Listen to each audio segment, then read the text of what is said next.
Hello everyone, मेरे इस YouTube channel में आपका बहुत बहुत स्वागत है। फिर देखिए मैं आपके सामने एक नया नोटिफिकेशन लेकर आ चुका हूं। जैसा कि कोई भी नया नोटिफिकेशन आता है मैं आपके सामने तुरंत लेकर हाजिर हो जाता हूं। वैसे ही कुछ आज फिर एसएससी की तरफ से एक नोटिफिकेशन निकाला गया है जिसमें आपको 10+2 होना चाहिए जिस वैकेंसी के लिए अप्लाई करना होगा। और बहुत अच्छी बेहतरीन वैकेंसी होती है जो कि ये हर वर्ष कंडक्ट कराया जाता है एसएससी की तरफ से। ठीक है, ये कैलेंडर भी जारी कर दिया गया है। कैलेंडर का मैं अगले सेशन में बताऊंगा कि इस पे एग्ज़ाम कब कब होंगे और किस किस पोस्ट के कब कब अप्लाई फॉर्म आने वाले हैं। अभी 10+2 का ऑनलाइन फॉर्म चल रहा है। इसमें बेसिकली आप जब फॉर्म भरते हैं तो क्लर्क लेवल पे आप पोस्टिंग आपको मिलती है। बहुत अच्छी पोस्टिंग होती है। एसएससी की कोई भी डिपार्टमेंट होता है आपको बेहतरीन सुविधा भी मिलती है और एक बहुत अच्छी जॉब होती है। तो चलिए आइए जानते हैं इस वैकेंसी के बारे में, क्या है इसकी सिलेक्शन प्रोसेस, एज लिमिट, पूरा A to Z डिटेल्स जानने का प्रयास करेंगे। साथ में इस चैनल में फर्स्ट टाइम ज्वाइन किए हैं तो चैनल को सब्सक्राइब कर लीजिएगा ताकि आप तक कोई भी नया नोटिफिकेशन आता है आप तक तुरंत पहुंच सके। ठीक है, चलिए बात करते हैं। देखिए ये एसएससी स्टाफ सिलेक्शन कमीशन जिसको आप बोलते हैं, इसकी तरफ से निकाला जाता है। बेसिकली एसएससी कई डिपार्टमेंटों में निकालती है। जैसे आपकी जेई, एसएससी जेई हो गया, सीजीएल हो गया, एमटीएस हो गया, सीएचएसएल हो गया। तो ये जो सीएचएसएल है उसी को हम 10+2 कंबाइंड हायर सेकेंडरी लेवल जिसको आप सीएचएसएल बोलते हैं, वही ये वैकेंसी है, उसी में निकाली गई है। ठीक है, देखिए ऑनलाइन इसकी 8/4/2024 से स्टार्ट इसका हो चुका है। लास्ट डेट 7/5/2024 तक रखा गया है। ठीक है, 7 से पहले इसको भर देंगे, रजिस्ट्रेशन होगा। और देखिए इसमें एक अलग एक रजिस्ट्रेशन के लिए किया गया है। जैसे कोई आप यदि पुराने स्टूडेंट होंगे या कैंडिडेट्स होंगे, तैयारी कर रहे होंगे, तो एसएससी पहले रजिस्ट्रेशन करवाता था। क्या करवाता था? रजिस्ट्रेशन। लेकिन अब रजिस्ट्रेशन हटा दिया गया है। ठीक है, अब आपको करना पड़ेगा वन टाइम रजिस्ट्रेशन। ठीक है, ओटीआर के थ्रू आप रजिस्ट्रेशन करेंगे, नया रजिस्ट्रेशन मिलेगा।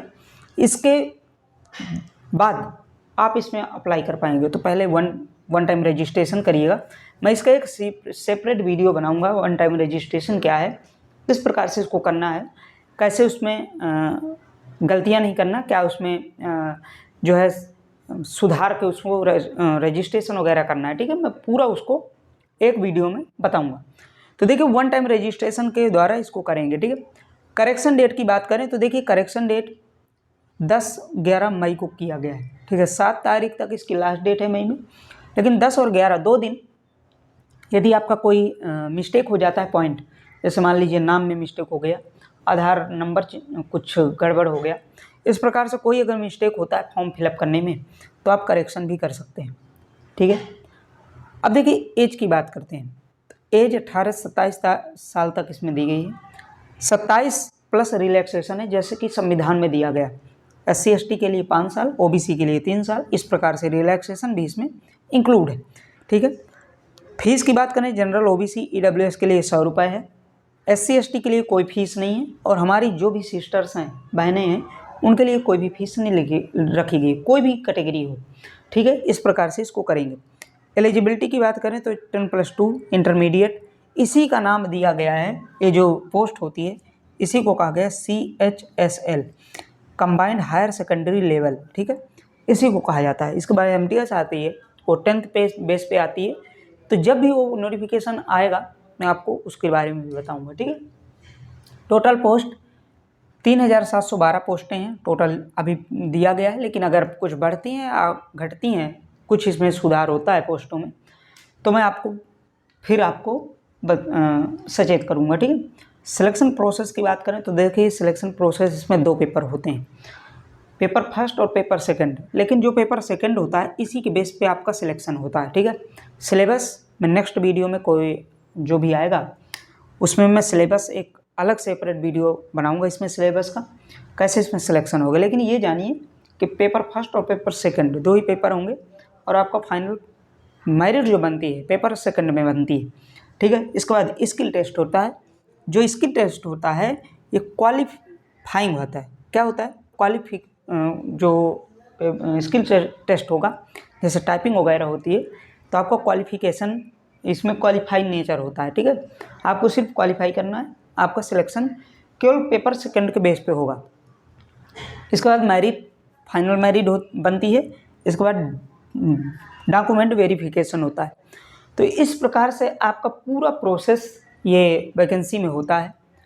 और साथ में जैसे मान लो इसमें कई लोग पूछते हैं कि जनरल ओबीसी इसमें आपको कास्ट सर्टिफिकेट लगाना है। ईडब्ल्यूएस के लिए क्रीमी लेयर एक सर्टिफिकेट बनता है, नॉन क्रीमी लेयर बनता है। तो देखो क्रीमी लेयर और नॉन क्रीमी लेयर क्या होता है। जिसकी 8 लाख से ऊपर होती है इनकम, वो क्रीमी लेयर में आते हैं। नॉन क्रीमी लेयर उन लोगों को कहते हैं जिसकी 8 लाख से कम होती है, ठीक है। लेकिन मैं आपको बता दूं, ये एग्ज़ाम हो या अदर कोई एग्ज़ाम्स हो, मैं सभी के लिए बता दूं एक ही पॉइंट में। यदि आप कास्ट सर्टिफिकेट किसी में लगाते हैं तो देखिए सबसे पहले ये जानिए वो सेंट्रल जॉब है या स्टेट जॉब है। यदि आप किसी स्टेट से हैं तो आप स्टेट का लगाइए। यदि सेंट्रल जॉब की अप्लाई कर रहे हैं सेंट्रल जॉब में, तो आप सेंट्रल जॉब का कास्ट सर्टिफिकेट लगाएंगे, स्टेट का नहीं लगाएंगे, वरना आपका फॉर्म रिजेक्ट हो जाएगा। या रिजेक्ट नहीं होता, यदि आपका सिलेक्शन हो जाता है, मान लीजिए हो गया, जब आप डॉक्यूमेंट वेरिफिकेशन में जाएंगे तो वहाँ पे आपको फिर प्रॉब्लम क्रिएट हो सकती है, क्योंकि वो भी फिर कहते हैं कि ये तो स्टेट का लगाए हो, सेंट्रल का लगाना चाहिए। अब सेंट्रल का नहीं लगाए हो तो आप अवेलेबल नहीं हो सिलेक्शन के लिए, तो इस प्रकार से होता है। तो जो भी इसमें प्रॉब्लम्स होती है तो पहले आप इसको जान लीजिए कि स्टेट की वैकेंसी है तो स्टेट का लगाएंगे, ये सेंट्रल का है तो सेंट्रल का कास्ट सर्टिफिकेट लगाएंगे, ठीक है। और बाकी कोई भी इंक्वायरी आपको चाहिए इससे रिलेटेड या कोई स्टडी से रिलेटेड तो आप कमेंट में ज़रूर बता सकते हैं। साथ में मैं ऐसी अपडेट लाता रहता हूँ, तो चैनल को सब्सक्राइब जरूर कर लीजिएगा ताकि आप तक कोई भी नया नोटिफिकेशन आए तुरंत पहुँच सके, ठीक है। मिलते हैं नेक्स्ट सेशन के साथ, तब तक के लिए bye bye. Okay, take care. अपना अपने परिवार वालों का ध्यान रखें। Okay, thank you.